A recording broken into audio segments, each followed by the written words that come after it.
We'd like to begin this podcast by acknowledging the traditional owners of the land on which we meet today, the Whadjuk Noongar people, and pay our respects to elders past, present and emerging. This episode of Talking Couch Potatoes is brought to you by Henry Houndwear, the brand that all the best dressed hounds are wearing. To find yours, go to henryhoundwear.com.au. Mel, very happy special episode today.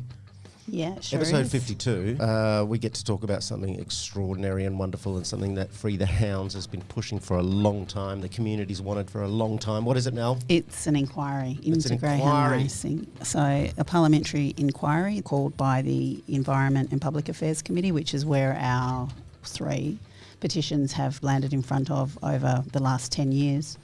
So with our largest, we tabled that, of 27,000 signatures. It's huge. It's huge news. Yeah, it's great. You know, I had some little tears in my eyes when I think you might have sent me the little clip from Phil Twiss announced it, and I a little choked up. I got a little teary. Yeah, same. It's not the end of the line, Not but by a long it's shot. It's the beginning of a new line of inquiry, a new potential. That's right. And as Free the Hounds have always said, let's look at it. Yeah, If we look at it and everything is hunky-dory. as it should be, then that's what we deal with and we move forward with that. Have a good But look at it. Let everybody who is involved understand all aspects of it. Yeah, and let the public also understand exactly what happens, because Yeah. Free the Hounds do their best to get the stats out and the info and educate the public. But I think a government inquiry, because we have a representative government, it is the community now looking at it. Yeah. The government on behalf of the community says, show us what you got, show us what you do. I love the terms of reference, maybe we can talk about that too. Absolutely. They pretty much align closely, I thought, with what Free the Hounds were asking for, as far as I can see. Yeah. So the terms of reference that were given by the committee, inquiry pursuant to Standing Order number 179, they will report on the greyhound racing industry in Western Australia with a particular focus on animal welfare and industry transparency, including industry practices and operations, the current governance arrangements, compliance and enforcement mechanisms, data collection, accessibility and reporting, adoption, rehoming programs and post-racing care, and any other matters the committee considers relevant. Yeah, that aligns pretty well with Free the Hounds was sort of... Well, we were more explicit, I guess. Our end goal, which is and always will be a phase out and end to commercial greyhound racing in Australia wide, would be our biggest dream, if you like. Yeah.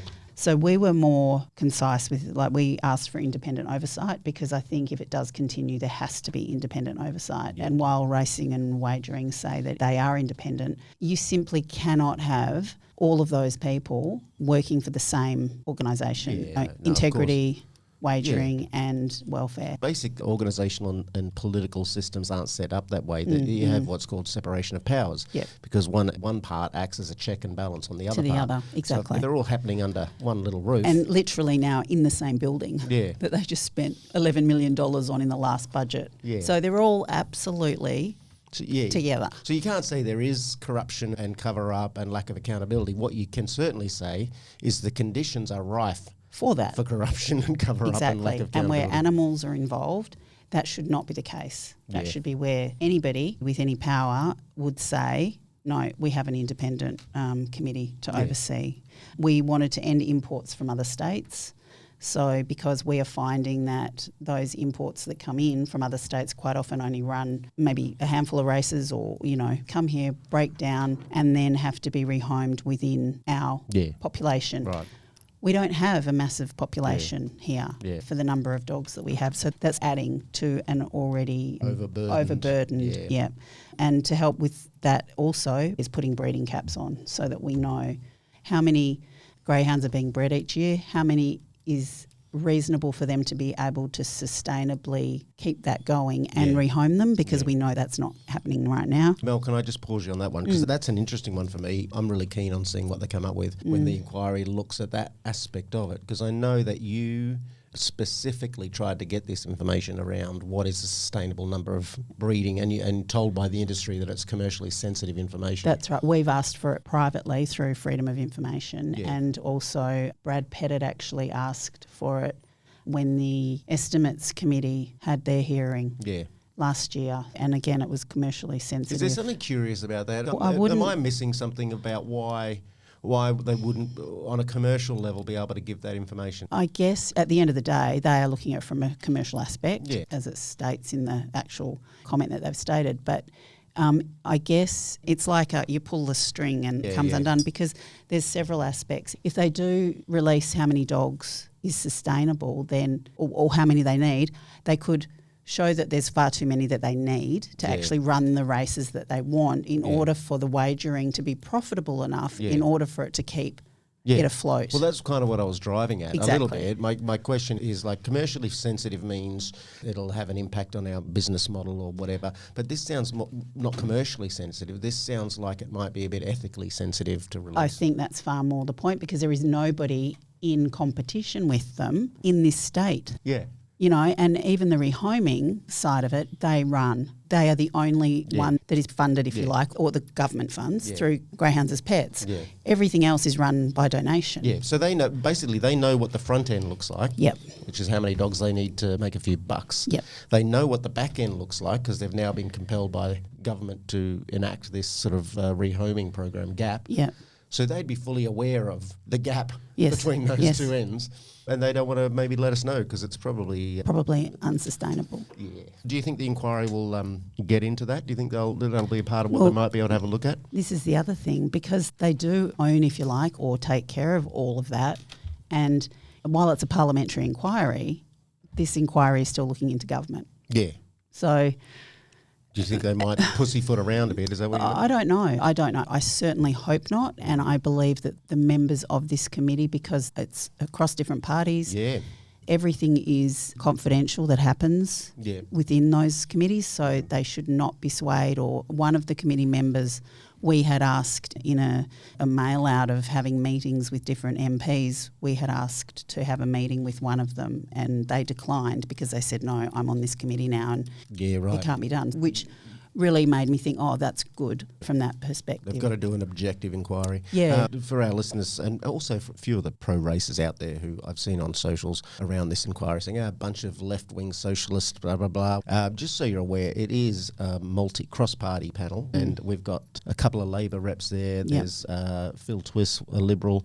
We've got Rob Hortzman, a National Party, and there is Jess Beckeling from the Greens. Yeah. I'd like to think maybe it's quite feasible that maybe Jess from the Greens will push a harder line than potentially the Nationals guy will. I don't know. I would hope that they would all do the job that they've been tasked with, regardless of how they personally feel. Yeah.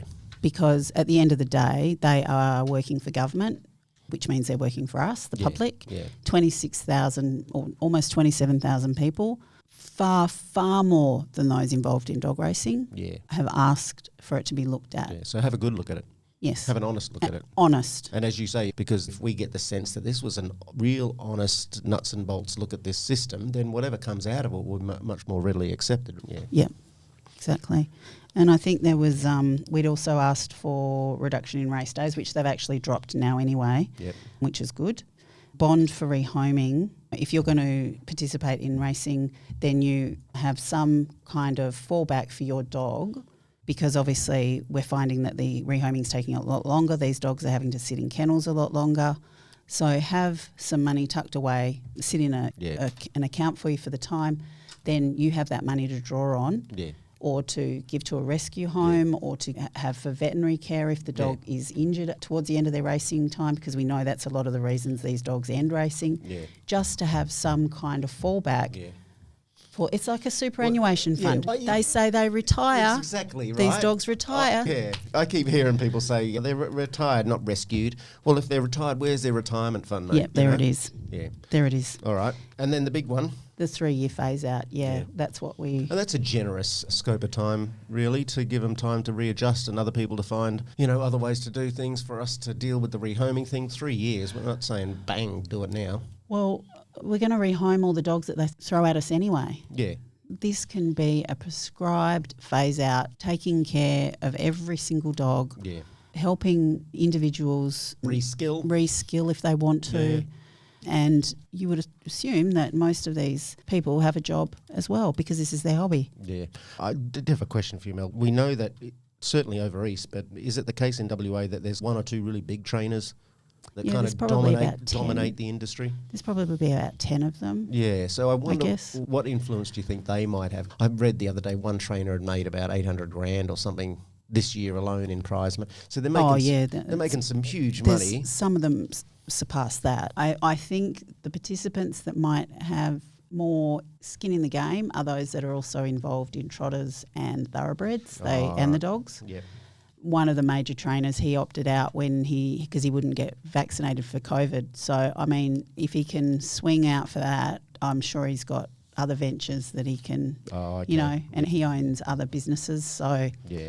So it's not like there's going to be community-wide decimation of people's livelihoods. Absolutely not. This isn't something that Free the Hounds decided, okay, we're going to ruin people's lives. This wasn't, and this is the thing that I don't think a lot of people really think about, and our government and Racing WA certainly don't look at, is what is the impact on the other members of the community that do this as volunteers. Yeah. They are a much bigger cohort than those involved in it as well. Yeah, of course. Have a look, have a talk to those people, understand what they do. Yeah, right. Not only is it not going to be a detriment to the community to lose this so-called sport, it'll actually be to the benefit of the community because a bunch of rehoming agencies, volunteers, advocacy groups who are working their asses off will be out of a job, hopefully. Yeah. All right, Mel, I want to talk to you more about this inquiry, Mel, and we've got a wonderful guest on today who knows a fair bit about inquiries. She was fairly instrumental in what's going on in Tasmania at the moment. As we know, they've announced a phase out by about 2029. Fran Chambers is president of Let the Greyhounds Run Free, recently a member on the board of Grey 2K. So, yeah, she'll have some insights for us, and it'll be just nice to talk to someone who's in the field and knows a thing or two about this and where we're going to go from here. Talk to Fran soon. All right, Mel, it's that time. We're going to talk to Fran now. A little bit about Fran. Fran has the most beautiful girl in the world. I'm going to challenge her on that, actually, because I think Bunny is the most beautiful. But anyway, she's got Janie, who's a black-grey. She's 12 this week, which means she's a black-grey now. But she's previously loved many pets, all different, beautiful and delightful, and has fostered several. And she has her cat Millie, who just trains them all, keeps them in line, sorts them out. And she recently, as I mentioned earlier, has just joined the board of Grey 2K. So I can't wait to have a chat to Fran, and she's on the line right now. Fran, how are you? Look, I'm really well. Matt, and thank you for having me. I just need to correct the beautiful Millie cat. She died in 2018. Oh. but she trained all my greyhounds that have come to live with me. Yeah. Except for the beautiful Jennifer Jane. Yeah, because Jennifer Jane arrived only shortly after Millie died. But she trained them all. She just, they didn't have a hope with Millie. Right. And yeah, so there's a big story there as well. But yeah, I'm very well. Thank you, Matt. That's good to hear. We haven't met before. It's lovely to speak to you for the first time. But Mel's told me a fair bit about you. And could you tell us, first of all, how did you first become involved in greyhound advocacy? When was it? What inspired you to do it? Sure, I'm delighted to tell this story. Began in 2002 in Perth. We went to an RSPCA, all animals great and beautiful, I can't remember. Yep. Anyway, one of the children had a whippet, and I said to Lucy the whippet, we saw a sign about greyhounds, and I said, Lucy, would you like to come and meet your noble cousins, the greyhounds? And Lucy looked up at me and she said, sure. So we went over to the greyhound stand. I think it was a gap stand. Yep. And that's how it started. Right. And my heart even now is singing because I had no idea, like most of us had no idea. Miss Ruby was there, and Ruby was incredibly shy. Ruby was perfect. She was just, they nearly let her go because she was so damn shy, but we just bonded immediately. Nice. And so that was really the very, very start in Perth in 2002. Right. And it's interesting, most people who first meet these beautiful creatures, they tend to move into some kind of advocacy fairly swiftly. There's something about the hounds that makes you want to protect them and speak up for them. Initially, No. When I moved to Tasmania, it was at the time of the Four Corners expose, making a killing about the live baiting. Yeah. And then I was getting more and more information, heard about a national rally happening in February 2016 and put my hand up. And we formed, a lovely neighbour and I actually formed Let Greyhounds Run Free. And we had the first rally in Tassie on 16th of February 2016. Right. And so that's where we started Let Greyhounds Run Free. And I really became active, And if people want to know a little bit about Let Greyhounds Run Free, where can they go for some info? Oh, look, the Facebook is best. And basically, these days, we post everybody else's news and our own news, of course, because there's so much happening. Yeah. It's really quite exciting what's now happening after years and years of just chipping away, as we all know. So suddenly something's really starting to change. It feels and that it's way. Exciting. It does feel that way, doesn't it? I've felt that there's a sea change. There's something in the air this time. Yeah, well, I mean, we've New Zealand most recently. Yeah. That'll be all the 1st of July. Next year will be gone. And Wales and Scotland, have put their hands up. And Ireland's not far behind. Yeah. But and look, the ACT, bless their hearts, they did ban it in 2018. Yeah. And that's really important after the New South Wales expose. Our listeners many of them will know about the Michael McHugh report. It was damning. And as a response to that, the then Premier of New South Wales, Mike Baird, set out to ban it, and unfortunately that didn't happen. But and so that's how all our actions started as a result of all that. Awesome. As you know, Fran, we've had a bit of a tremor in WA. It's not a full-on earthquake. Oh, you certainly have, yet, and it's exciting. It's more than a tremor. I think this is a small earthquake, quite frankly. It's a 7.0 on the Richter at least, isn't it? I'd say 8.5. Right, fair enough. I love your enthusiasm, Fran. Well, I mean, it was a huge surprise. I'm a bit of a softie anyway, but I had tears in my eyes. To me, it just came like a bolt out of the blue.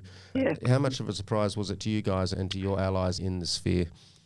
Yeah, bolt out of the blue as well, Matt. We got wind of it about 2 hours before anything was published, so that was probably on the Saturday evening. And then Jeremy Rockcliffe, the Premier, is going to make an announcement in the morning that greyhound racing will end in 2029. And we all rang each other. We jumped up and down. We were so excited.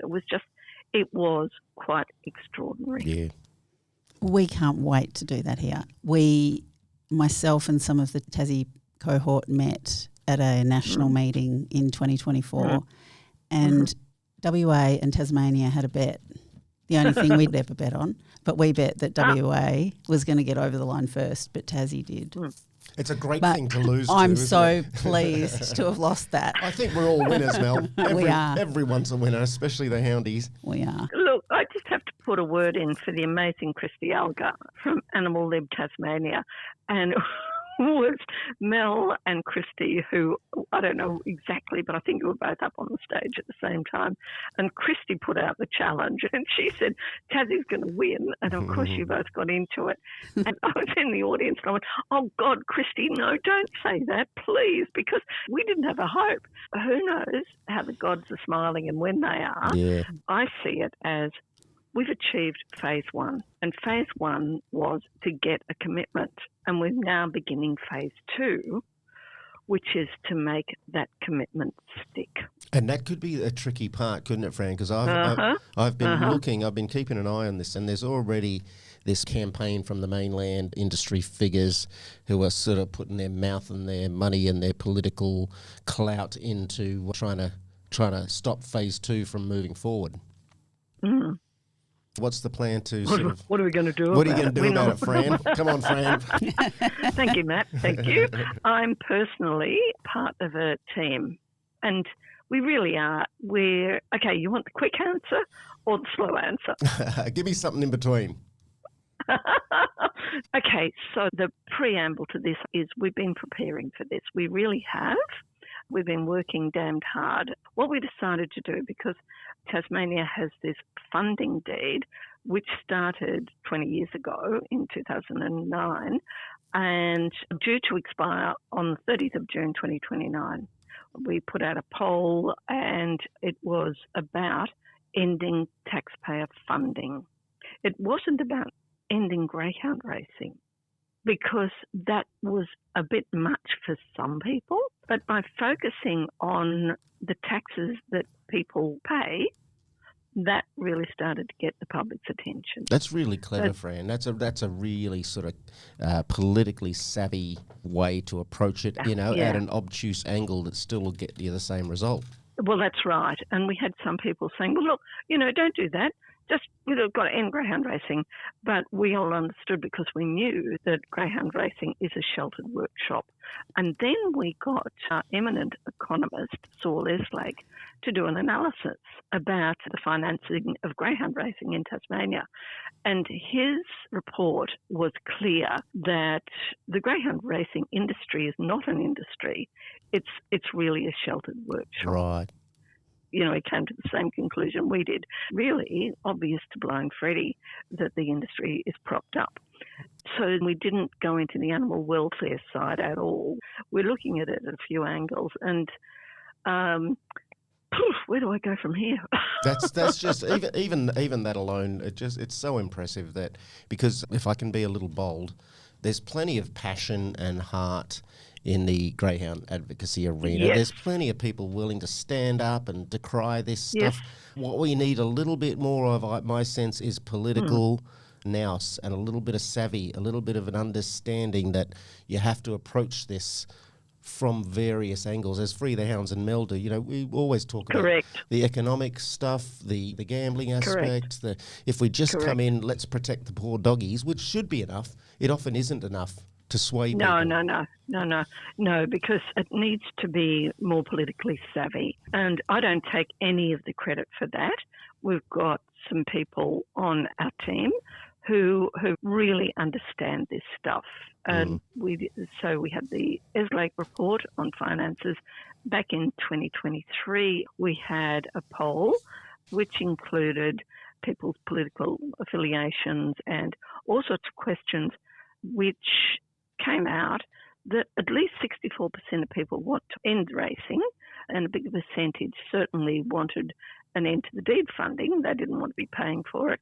And it was very interesting politically, because the political party here, who is incredibly pro-racing, and it's Labor, the majority of their constituents at least wanted an end to the funding. Yeah. And so it's very interesting, and I think over 50% of those Labor-aligned people wanted it to end. So that was very interesting, and unfortunately, Labor here in Tasmania is really gunning for this not to work. We try not to be political. I need to say that, but I'm just stating the facts here.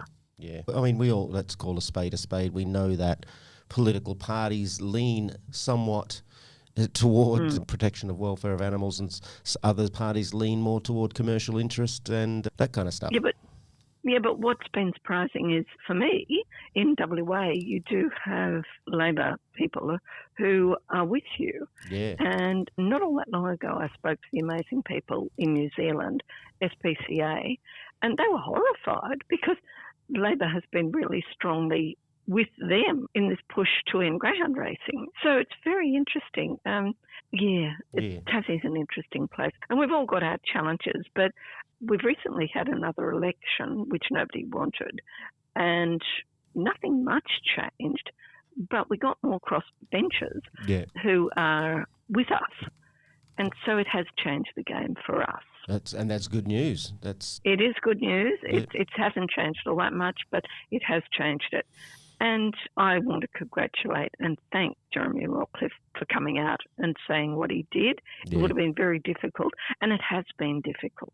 It has been really difficult. And it will be, I reckon. It will be, as you said, there's phase 1 is done, but getting to phase 2 and making sure they enact this stuff, it's going to require even more work than it took in the first place. Would you agree? Yeah.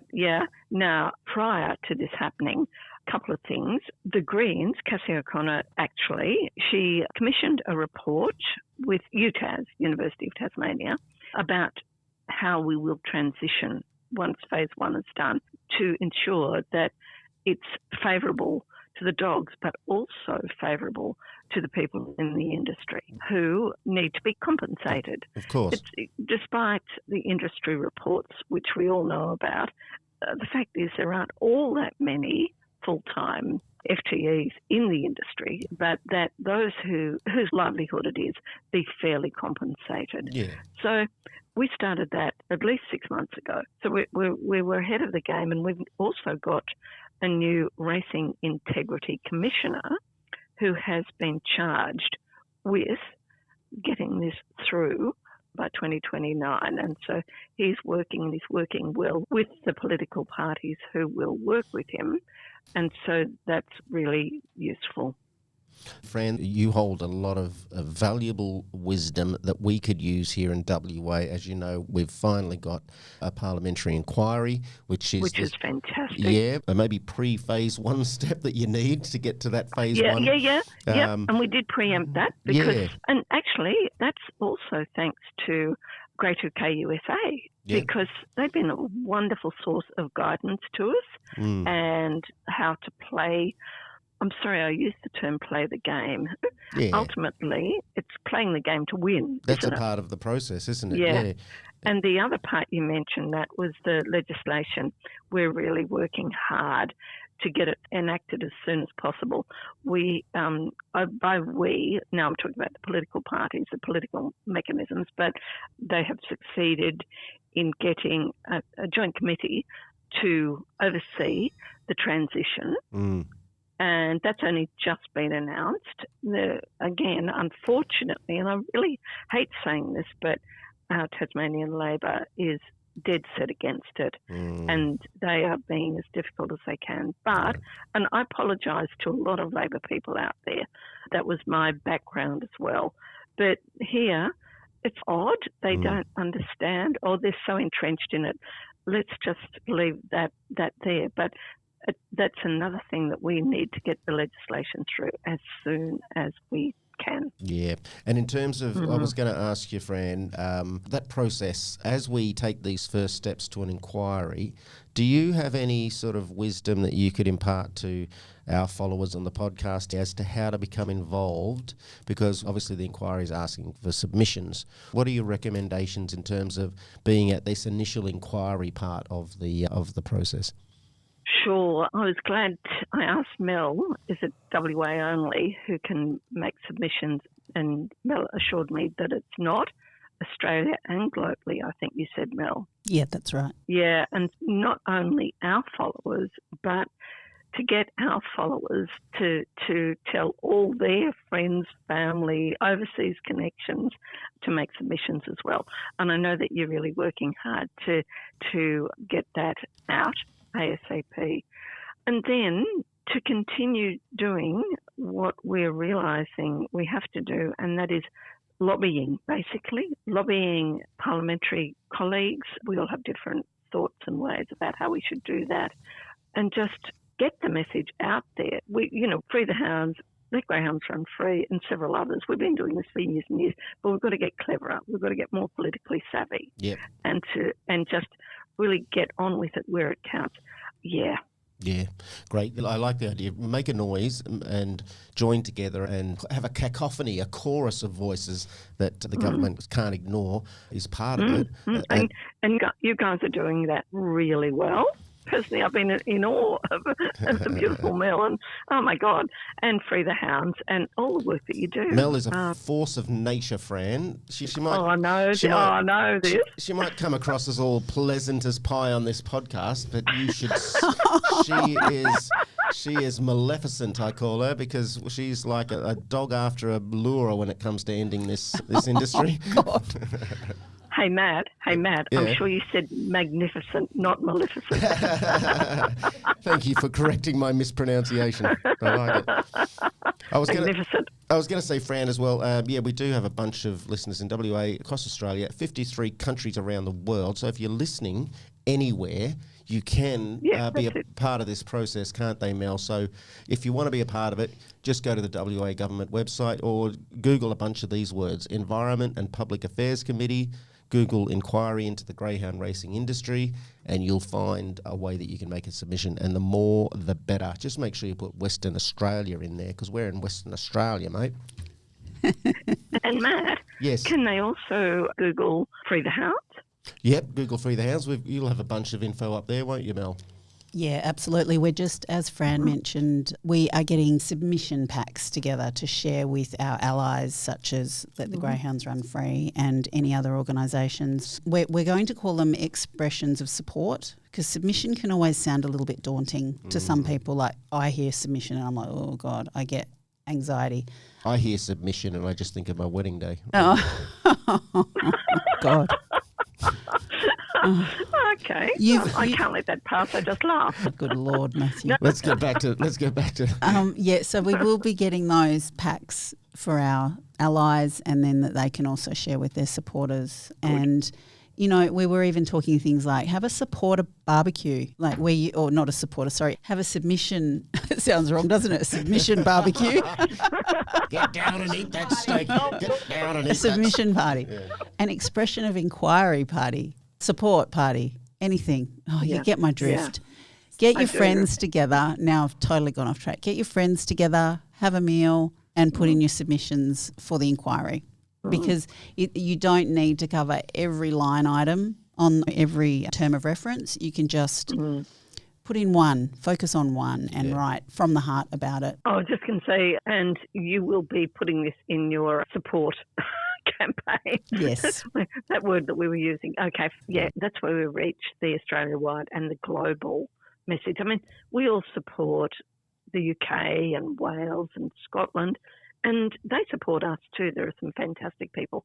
So if we can let them know, that is a way to get it globally. Yeah, absolutely. 100%. Fran, what is next for Let the Greyhounds Run Free? What are your next steps? Yeah, look, as I said earlier, Let Greyhounds Run Free is part of a loose conglomerate of passionate people, and that includes organisations. They're now completely behind us to end greyhound racing, and that's fantastic. One of the things that one of the amazing people in our group managed to do is to get vets on board, and that's been such a powerful thing, because we've now got vets actually coming out and saying this is wrong. And that's building. We're getting more support there. But that's another tactic we can use to get vets on board, to let the public know that vets who see these dogs, they see the terrible state they come in, and they've now opened up. And like your lovely Honey Rawlings. Yeah. And that was very brave of her to come out, and good on her for doing that. And so back to the question about how do we keep the pressure up now, phase 2 is really getting that legislation through as to how to do that, through whatever means, lobbying, keeping the pressure on Parliament and keeping the message out there to the public. Yep. So basically just keep it in the spotlight. And one of I'm just thinking, I don't know who listens to your podcast. There could be some pro racers as well. We do get a few, But what I want to say is we support them in that we understand they're going through a difficult time. Yeah. Do not badmouth them. We do not play their game. We're above that. I really appreciate that, Fran. Whenever I interact, and I do now and then, I always try and sort of take a position of trying to find some empathy for their position, because we are... Yeah, we do. We need to. We need to, because actually they're humans. We're asking them to let go of something that, for better or worse, and for ways we don't understand, let go of something that they value. Regardless of whether we agree if it should be valued, at least understand that they're losing something from their perspective. It needs to be lost. It's anachronistic. It's outdated, inhumane, unsustainable. Yep. So it needs to go, but it's probably easier for us on the side that want it gone than it is for those who really want to keep it. Think of whaling. It was not sustainable. It was cruel, and it ended. Yeah. It ended mainly for economic reasons, because the whale populations were declining so rapidly. But for whatever reason, it ended, and that's why we brought in Saul Eslake with his economic analysis because we know in Tassie that we taxpayers fund it. And he's able to say, in a way that government has to listen to, that that's the fact. Yeah. Yeah. And it's different in all states. I understand that as well. Hit him in the hip pocket. That's always a good old classic. The hip pocket. The hip pocket. Well, that mate. is, because Saul did not talk about animal welfare at all. That wasn't his brief. And it was the financing that got them listening. Yeah, it's a pity that we can't just appeal to people's hearts to make change. We do have to sometimes appeal to to their wallets. But either way, the result is one that we want. Both ways, because we have more and more followers who just understand the heart reasons. Yeah. Greyhound racing is inherently cruel. Yeah. Every single track race, the kennel conditions, the trials, dogs get damaged, dogs get injured. And so there is that, and a lot more people are listening. But our followers are still in the minority, aren't they? Right? Meaning, in a global population or a state population, our real followers, they're still in the minority. And a lot of people don't even know about racing, that it's still going. But we all listen to the hip pocket. There are two prongs there. Yeah. Fran, you're just awesome. It's been so nice to chat to you. It's the first time we've chatted, and the depth of wisdom that you have, the depth of... I wish you would stop that nonsense. The depth of... you're going to have to take it, Fran. The activism that you do, you put your money where your mouth is, your political savviness. It's just wonderful to have. So thank you so much for being with us today. Is there anything else you'd want to say as we finish up for the day? Any final points? This isn't about me and my wisdom. We are a team, and we have, in more recent years, got so many clever, astute people who are really politically savvy. I'm one of those people, just a plodder, but I'm a determined plodder. Right. And yes, I plod, I keep going. I'm not going to stop, but I'm not the brains behind this. I'm just one of the willing people. And it just happened, Let Greyhounds Run Free started a decade or so ago now. So we've been around for a while. And, of course, I personally have learned a lot. But without the savvy of people in our group, we wouldn't be where we are. Gotcha. 100%. Persistence and perseverance meets political savvy, and there we go. That's right. Okay. All right. Thanks, guys. It's been a real pleasure. And onwards. And we'll get there Australia-wide, and we'll get there worldwide. Awesome. Thank you so much, Fran, for speaking with us today. It's been an absolute pleasure as always. Thanks, Mel. Thanks, Matt. Thanks, Fran. It's really been a pleasure. Okay. Bye. Bye. Bye. She was lovely, Mel. I know. I liked Fran. Fran is a very wonderful human being. I liked the way that what she called herself, a determined plodder. Was that what it was? Because there's such a place for people who just won't give up. They'll just keep plodding forth. She's very tenacious. Tenacious. Yeah, she's awesome. Love you to bits, Fran. She's lovely. That's it for today, Mel. It is. For episode 52. I think it was. We're still matching episodes for countries, by the way. The countries are building and building. The voice is getting wider and wider. Ethiopia, Not yet. I keep checking every day. 52, episode 52, 53 countries. Keep the voices rising. Keep the listening happening. Keep the sharing and educating happening. Keep the engaging happening. Make a submission, goddammit, to the inquiry. And that's what I was going to start thinking about. We've got until the 17th of November, so it's nothing that has to be done immediately. Yep. If you want to think about it, sleep on it, put your heart onto the page. It doesn't need to be big. It doesn't need to be articulate even. Yeah, you could write a freaking poem. Absolutely. About your love for greyhounds. That would count as a submission. Absolutely. And anybody that's nervous about it or in a role that you feel that you would be possibly ostracised at work or something like that, because a lot of them are made public, you can ask the committee to make it private. Yeah. So and confidential. You've got nothing to lose and everything to gain. That's right. You know how me and Bunny, when it rains, sometimes there's a storm and me and Bunny go and dance naked in the storm? I was going to send a video of that, Please don't. Just to represent the bond between man and... Please don't. No. No. That's going over at a whole other All right, Mel. tangent. Thanks for listening, everyone. Please keep listening. Yeah, raise your voices. Let the government know, because one day we will release the hounds.